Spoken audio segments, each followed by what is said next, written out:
Maaari raw kasuhan ang ilang dating opisyal ng gobyerno.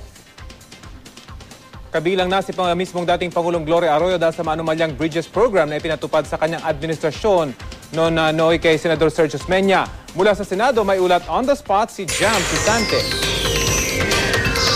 Jam? Yes, Rafi, nais daw ni Senador Sergio Osmeña na imbitahan para sa pagdinig ng Senado si dating Pangulong Gloria Macapagal Arroyo tungkol sa umunay maanumalyang President's Bridges Program. Pero inaasahan daw ni Osmeña na maraming magiging dahilan si Arroyo para hindi dumalo. Kasama na daw ng pagiging under niya ng hospital arrest dahil sa kasong plunder.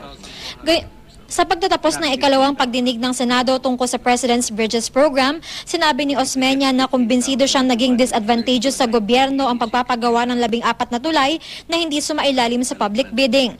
Sabi ni Osmeña, pinagmukha ng nakaraang administrasyon na Official Development Assistance o grant ng ibang bansa ang pondong ginamit para sa mga tulay, kaya hindi ito dumaan sa bidding. Pero hindi naman daw ganito ang kaso. Nanindigan siyang pwedeng kasuhan ng paglabag sa anti-graft law ang mga dating opisyal ng NEDA, DPWH at iba pang departamento ng gobyerno na sangkot sa pagpapatupad ng Bridges Program. Nalugi raw ang gobyerno dahil mas maraming napagawang tulay daw sana kung semento o concrete at hindi ang mas mahal na steel ang ginamit. Hindi rin daw lahat ng tulay ay napapakinabangan.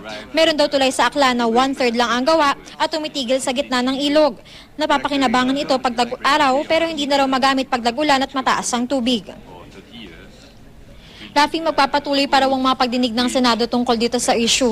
Ngayon ay sinusubukan pa natin kunin yung panig ni dating Pangulong Arroyo tungkol dito sa isyong ito, pero nauna na nilang iginiit na walang anomalya doon sa President's Bridges Program. Rafi?